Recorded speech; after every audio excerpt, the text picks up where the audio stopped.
ज़रा सोचिए कि आप अपने घर के बाहर खटिया लगाकर सो रहे हैं। तभी कुछ समय बाद किसी के मुंह से अपना नाम पुकारने की आवाज़ सुनाई देती है। वो आवाज़ सुन के आपकी नींद खुल जाती है और आप इधर उधर देखते हैं, मगर वहाँ पे कोई भी नहीं होता। फिर आप सो जाते हैं। तभी ज़ोर ज़ोर से किसी के दरवाज़ा खटखटाने की आवाज़ आती है। आप उठते हैं और दरवाजे की तरफ बढ़ते हैं। आप जैसे ही दरवाज़ा खोलते हैं, आपके सामने होती है आपकी पत्नी। लेकिन दुख की बात तो यह है कि आपकी पत्नी कई साल पहले मर चुकी थी। दोस्तों, उस सिचुएशन में आपका क्या रिएक्शन होगा वो मैं तो नहीं बता सकता, लेकिन आप ज़रूर बता सकते हैं कमेंट में लिखकर। 70 के दशक की बात है।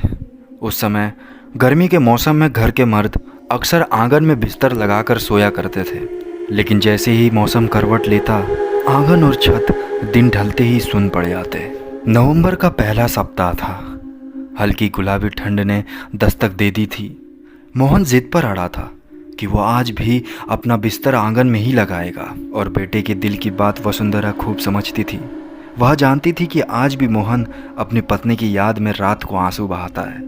रुक्मणी की याद उस पर ऐसे बादल बनकर छाई थी कि वो आज भी उस कमरे में अपने कदम नहीं रखता था। पत्नी की याद उसे बेचैन ना करे, इसलिए वो हर रोज अपना बिस्तर आंगन में ही लगाता। रात के करीब 2 बज रहे होंगे। कुंदलपुर गांव में मोहन चारपाई के ऊपर बिस्तर लगाकर गहरी नींद में सो रहा था। मोहन इतने गहरी नींद में था कि उसे आसपास हो रहे कोई भी हलचल की आभास तक नहीं हो रही थी। नींद में अचानक उसे ऐसा एहसास हुआ कि किसी ने उसका नाम लेकर पुकारा हो। और तभी मोहन की नींद भी टूट जाती है और वो उठकर बैठ जाता है। तभी उसे जोर जोर से किसी के दरवाजा खटखटाने की आवाज़ आती है।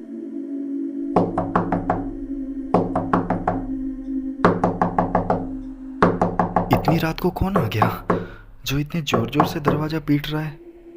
मेरी माँ की नींद तो बड़ी कच्ची है। वो तो थोड़ा सा आवाज़ होते ही उठ जाती है, और आज इतना जोर जोर से आवाज़ आ रहा है फिर भी नहीं उठ रही और दिखाई भी नहीं दे रही है। मोहन हैरान परेशान होते हुए दरवाजे की तरफ कदम बढ़ाता है, और तभी उसे पीछे से किसी के कहने की आवाज़ आती है। मोहन ने पीछे मुड़कर देखा तो पाया उसकी माँ वसुंधरा ठीक उसके पीछे खड़ी हुई थी। माँ, कब से कोई दरवाज़ा जोर जोर से पीट रहा है। कई बार मेरा नाम भी पुकारा। जा रहा हूँ दरवाज़ा खोलने। मेरी तो बड़ी गहरी नींद लगी हुई थी। आपको भी आवाज़ सुनाई नहीं दे रहा था क्या?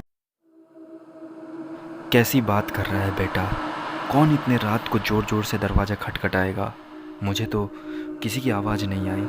लगता है तुझे वहम हुआ है। ऐसे आधी रात को बिना सोचे समझे दरवाज़ा नहीं खोलते।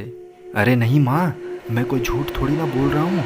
मुझे वहम नहीं हुआ, सच में कोई दरवाज़ा पीट रहा था। अरे कुछ सपना देख लिया होगा। चल अब सो जा। अच्छा, वैसे तू माँ इतने रात को यहाँ? मैं भी बाथरूम जा रही थी। मैंने देखा कि तू दरवाज़ा खोलने जा रहा है, इसीलिए पीछे से टोक दिया। माँ के कहने पर मोहन चुपचाप चारपाई पर जाकर लेट जाता है।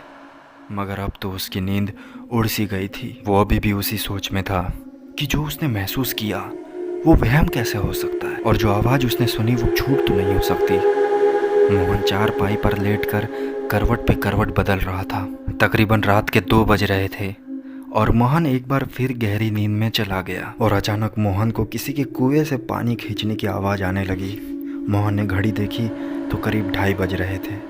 चाहे जो कुछ भी हो, इतने रात को कोई भी गांव की औरत इस वक्त तो पानी नहीं खींचती। और एक बार फिर मोहन अपनी चारपाई से खड़ा हो गया और धीरे कदमों से अपने आंगन की तरफ पहुंचा। कौन है बाहर? मोहन के इतना कहते ही कुएं से रस्सी खींचने की आवाज़ बंद हो जाती है और उसे किसी औरत की सिसकने की आवाज़ सुनाई देने लगती है। मुझे अंदर आने दो, अब बाहर खड़ा नहीं हो पा रहा है। 2 घड़ी अपने पास बैठने दो। कब से आपका नाम पुकार रही हूँ, आप तो दरवाज़ा खोल ही नहीं रहे। किसी औरत की करुणा भरी आवाज़ सुनकर मोहन दरवाज़ा तुरंत खोल देता है। देखता है कि सामने एक स्त्री जो लाल साड़ी पहनी है और घूंघट भी ओढ़ी है। मोहन उसे अपने पास लाकर बैठाता है। आप भी मुझे पहचानने में गलती कर गए जी। मैंने आपको कितना पुकारा पर आप सुनते ही नहीं। लगता है आप मुझे भूल चुके हैं। मणि, ये तू ही है क्या? सच बता, घूंघट उतार। मैं तेरी आवाज़ पहचानने में गलती नहीं कर सकता। नहीं, ऐसे नहीं दिखा सकती आपको। थोड़ा इंतज़ार करना होगा। अच्छा एक बात बताइए, आपको मेरी याद आती है कि नहीं? तेरे बिना तो ये घर घर ही नहीं लगता रे। तू क्यों चली गई मुझे छोड़कर? धत, मैं न मानती। जो अगर मुझे इतना याद करते तो इस तरह अकेले कैसे रह लेते?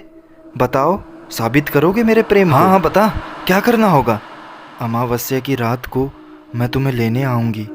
अगर तुम मुझसे सच में प्यार करते हो तो तुम मेरे साथ चलोगे ना? अभी मेरे जाने का समय हो गया है, मुझे जाना होगा। नहीं, तुम इस तरह नहीं जा सकती।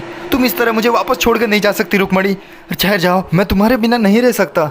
मेरे पास बैठो ना कुछ देर और। ठीक है, मैं तुमसे वादा करती हूँ कि मैं वापस ज़रूर आऊँगी और तुम्हारे साथ बैठूँगी, पर यह बात किसी से कहना नहीं। जब से रुक्मणी ने मोहन से वादा किया था तो मोहन हर रात जाग कर बिता रहा था, क्योंकि वो रुक्मणी से वापस मिलने का मौका खोना नहीं चाहता था। तीसरी रात को 2 बजे वापस कोई दरवाजे पर जोर जोर से खटखटा रहा था। मोहन समझ गया था कि वह रुक्मणी ही है और जाकर लपक कर दरवाज़ा खोल देता है। रुक्मणी अंदर आती है और मोहन के साथ बैठकर बातें करने लगती है। पता नहीं आज बार बार क्यों नींद टूट रही है।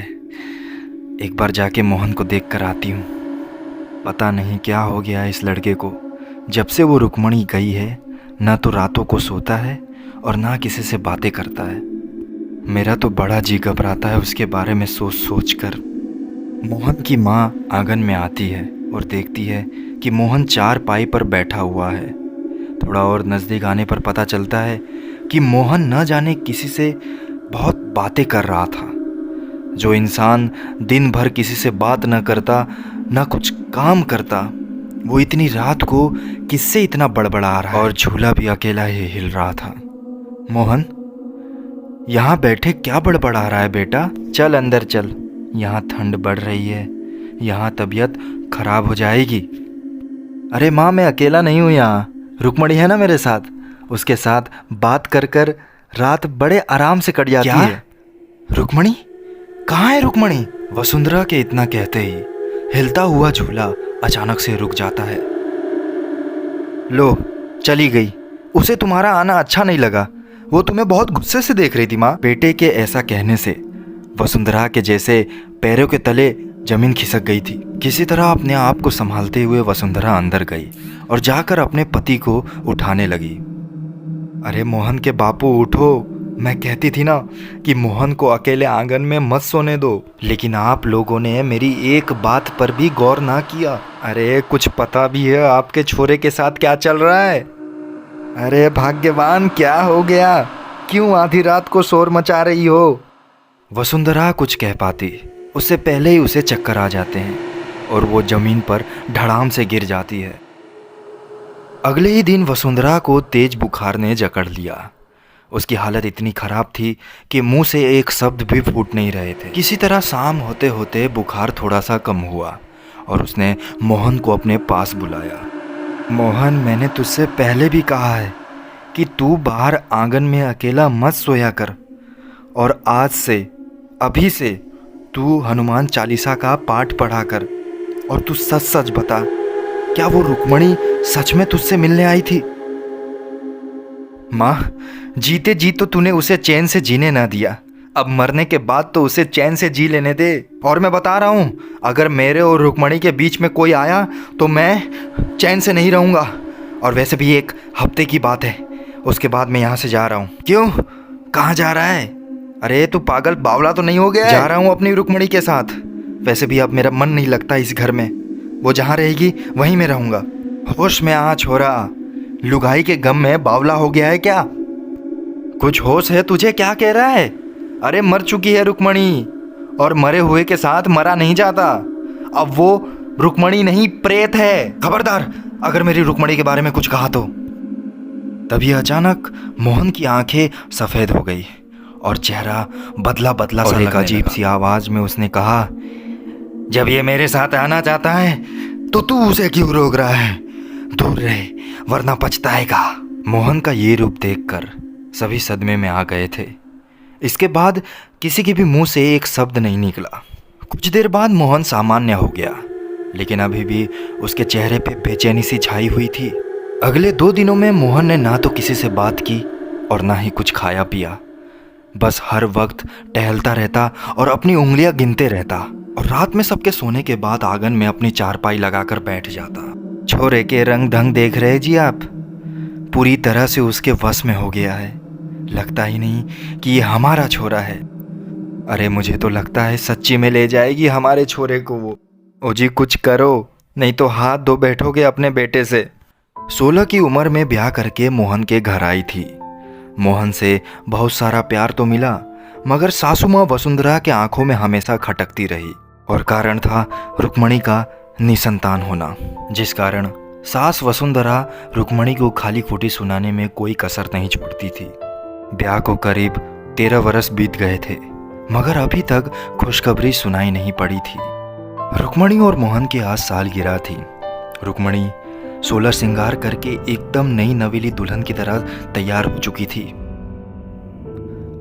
13 वर्ष में एक बच्चा तो पैदा ना कर सकी और बनने चली है दुल्हन।